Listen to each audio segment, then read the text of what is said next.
하나님의 은혜가 여러분들 가운데 함께 하시기를 주님의 이름으로 축원합니다. 우리 세 번째 날 오늘 갈렙의 믿음을 보려고 합니다. 갈렙.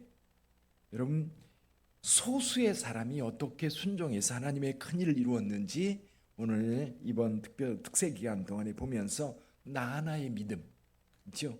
내가 믿는다고 못되겠어. 그게 아니라 여러분 한 사람의 믿음이 이 땅에 하나님의 역사를 이루는 줄 믿습니다. 또 한 사람을 구원하게 되고 그 사람이 또 한 사람을 구원하다 보면 하나님의 역사가 크게 일어납니다. 우리 시대는 민주주의 시대라고 그러죠. 민주주의의 특징이 뭡니까? 모든 사람들의 의견이 반영되는 겁니다. 그러다 보니까 민주주의의 특징 가운데 하나가 뭐냐면 다수결 원칙이라는 거예요. 다수결. 그러니까 의견이 많은 사람들, 어떤 의견인데 이 의견이 많은 사람들이 그 의견을 따르면 그게 바로 옳은 거라고 보는 거지요. 그래서 우리가 어떤 일을 결정할 때에 사람들의 의견을 물어서 보다 더 많은 사람들이 그 의견을 따르면 오케이, 됐다. 그리고 그 의견을 따라갑니다. 근데 여러분, 민주주의의 맹점 가운데 하나가 또 이거예요. 왜냐하면 이 악한 사람들이 여론몰이에서 의의를 버리게 하는 경우가 많습니다. 예를 들면 예수님께서 십자가에 달리실 때에도 여론몰이를 통해서 예수님 십자가에 못 박습니다. 공정한 재판이 아니라 분명히 빌라도는 예수께 죄가 없다는 사실을 발견했어요. 그럼에도 불구하고 군중이 십자가에 못 박으라고 외칠 때 결국 예수님을 십자가에 못 박을 수밖에 없었지요. 근데 여러분, 믿음이라고 하는 것을 생각할 때에 여러분, 진리나 믿음은 소수의 의견입니다. 대부분 그래요. 여러분, 진리라고 하는 것, 많은 사람들이 비진리를 따르고 소수의 사람들이 진리를 따를 때에 이 소수의 진리를 따르는 사람들이 다수가 따른다고 해서 거기 휩쓸려 가면 망합니다. 자기도 망하고 사회도 망하는 거예요. 그래서 저와 여러분들이 진리 편에 서 있다면 목숨 걸고 그 진리를 지켜가야 합니다. 믿음도 마찬가지예요. 그럼 믿음을 지킨다고 할 때 믿음이 우리에게 올바른 길이고 그리고 그 믿음이 우리를 살린다고 한다면 올곧게 그 길을 가야 됩니다. 근데 오늘날 많은 사람들이 그 진리를 버려요. 그 의를 버려요. 그 믿음을 버려요. 믿음 끝에 영생이 있고 믿음 끝에 영원한 생명이 있음에도 불구하고 오늘 다른 사람들이 다 예수 안 믿는데 내가 뭐 예수 믿는다고 되겠어? 아니요. 내가 믿어야 우선 내가 삽니다. 여러분, 다른 사람이 다 믿지 않아도 내가 그 믿음을 지켜가야 돼요. 그래서 우리는 주변 사람의 눈치를 많이 보잖아요. 특히 우리나라 사람들은요, 체면이라고 하는 거를 굉장히 소중하게 여기거든요. 체면이 뭡니까? 주변 사람들이 나를 어떻게 보느냐, 그걸로 나를 판단하려고 하는 그런 경향성이에요. 근데 여러분, 주변 사람들이 내가 가지고 있는 이 믿음에 대해서 무슨 소리를 해도 지켜가야 돼요. 그래서 믿음은 순교, 죽음을 통해서라도 죽음이 나를 정죄한다 할지라도 여러분 그 믿음을 지켜가야 되는 거거든요.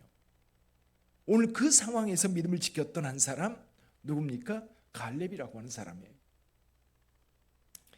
출애굽한 이스라엘 백성들이 가나안 입구인 가데스 바네아에 도착했습니다. 이제 드디어 가나안 땅에 들어가게 생겼어요. 그랬더니 이제 사람들이 가나안 땅이 어떤지 정탐꾼을 좀 보내자, 그런 이야기들이 있어서 모세가 각 지파의 대표 한 사람씩 뽑습니다. 12사람을 가나안 땅 정탐꾼으로 보내요. 그래서 가나안 땅을 쭉 정탐하고 돌아옵니다. 40일 동안 정탐을 하고 돌아오는데 돌아올 때에 헤브론 지역에서 포도송이 한 송이를 두 사람이 큰 막대기에 깨고 메고 왔던 거예요. 그러면 그게 증거가 뭐예요? 가나안 땅은 젖과 꿀이 흐르는 땅이다. 정말 좋은 땅이다. 그 면에서 여러분 이 12명의 의견이 일치를 했어요. 12명의 의견이 일치를 했지요. 그 땅은 정말 젖과 꿀이 흐르는 땅이다. 정말 좋은 땅이다. 그런데 이제 그렇다면 좋은 땅이니까 우리 들어가서 그 땅을 취하자. 라고 해야 되는데 여기에서 의견이 갈립니다. 오늘 여기 민수기 13장 30절 갈렙은 이렇게 말합니다. 모세 앞에서 백성을 조용하게 하고 이르되 우리가 곧 올라가서 그 땅을 취하자 능히 이기리라. 그런데요, 나머지 10사람, 여호수아도 갈렙과 같은 의견이었지만 나머지 10사람, 여기 31절 이하에 보니까 이렇게 얘기를 하고 있어요. 그와 함께 올라갔던 사람들은 이르되 우리는 능히 올라가서 그 백성을 치지 못하리라. 그들은 우리보다 강하니라 하고 이스라엘 자손 앞에서 그 정탐한 땅을 학평하여 이르되 우리가 두루 다니며 정탐한 땅은 그 거주민을 삼키는 땅이요 거기서 본 모든 백성은 신장이 장대한 자들이며 거기에 네필이 무소인 아낙 자손의 거인들을 보았나니 우리는 스스로 보기에도 메뚜기 같으니 그들이 보기에도 그와 같았을 것이라. 자, 이런 믿음의 눈을 가지고 있었던 여호수아와 갈렙은 그 성읍이 높고 거기 사는 사람이 키가 장대해도 우리 하나님께서 우리와 함께 하신다면 능히 이길 거라고 하는 믿음을 가지고 있었어요. 그 믿음을 가지고 가면 하나님께서 우리를 승리하게 할 거다.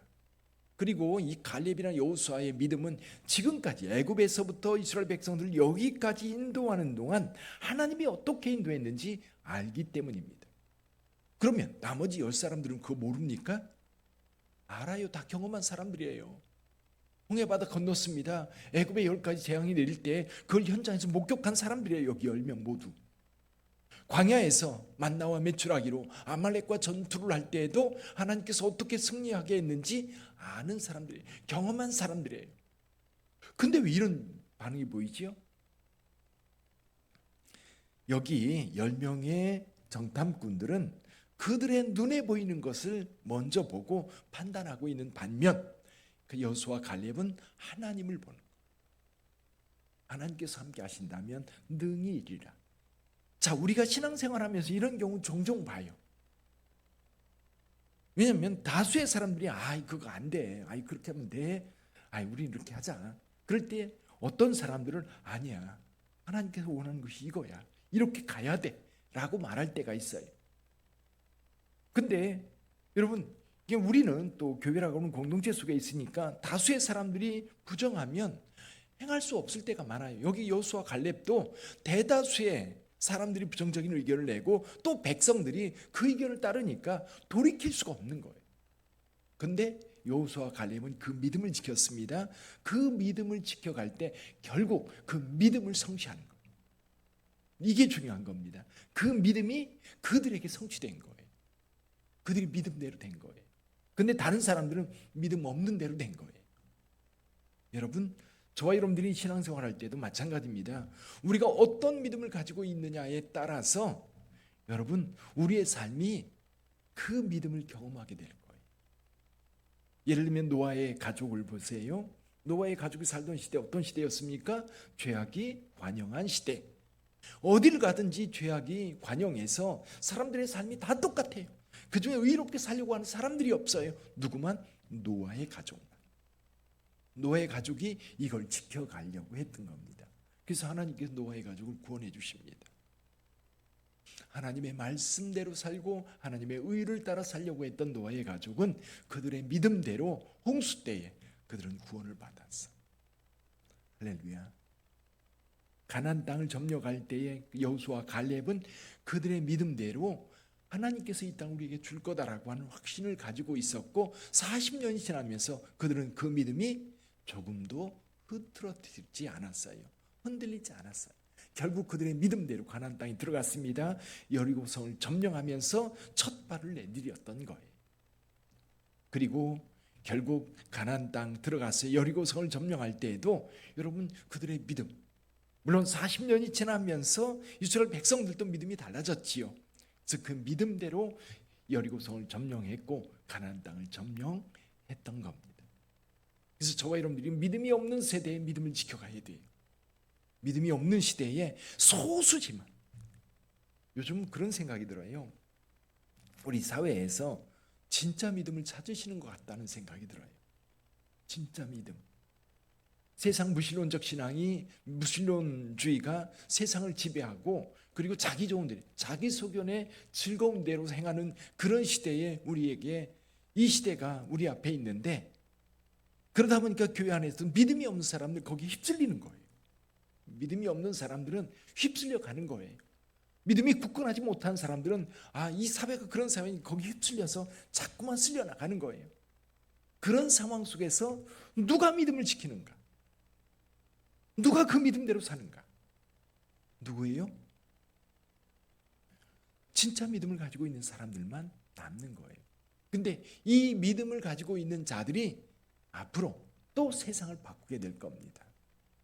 바울이, 12 사도들이, 종교개혁자들이, 그리고 영국 사회에 그렇게 부패되어 갈 때에 복음으로 영국 사회를 보냈던 존 웨슬리 목사님처럼, 미국에도 무디라든지 이런 부흥사들을 통해서 여러분 미국을 바꿨던 것처럼, 우리나라도 6.25 전쟁 이후에 얼마나 피폐하고 힘들었습니까? 그때 이성모 목사님이라든지 이런 분들이 전국에 다니면서 복음을 전해서 사실 이 나라 기독교가 이렇게 된 거예요.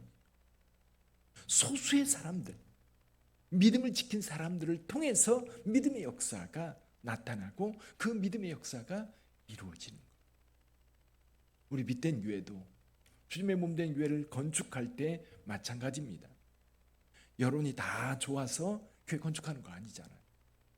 또 교회에서 새생명 전도축제를 하는데 그것도 우리 모두가 합시다 모든 성도들 의견을 물어봐 가지고 여론을 통해서 이루는 거 아니잖아요.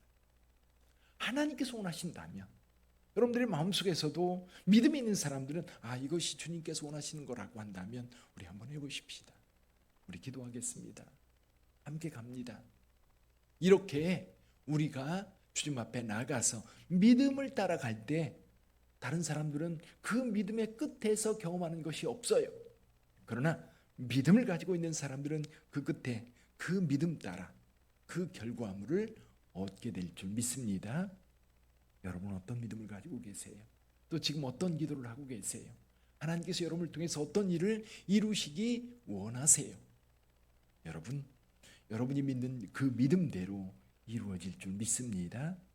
다른 사람 보지 마세요. 하나님 말씀 보고 여러분이 기도하면서 그 믿음이 여러분들에게 확신으로 주어졌다면 누가 뭐래도 그 믿음 지켜가시기를 주님의 이름으로 축원합니다. 우리 가족 중에 아무도 예수 안 믿어. 그러니까 거기를 흡실러 가면 구원 얻지 못해요. 주 예수를 믿으라. 너 그리하면 너와 내 집이 구원을 얻으리라. 그래요. 내 믿음 때문에 우리 가족의 믿음 구원을 얻고요. 여러분의 믿음 때문에 대한민국이 사는 줄 믿습니다. 또 여러분의 믿음 때문에 새생명 전도축제를 통해서 영혼이 구원받을 거예요. 그 역사를 함께 만들어가는 저와 여러분들이 되기를 주님의 이름으로 축원합니다. 기도하겠습니다.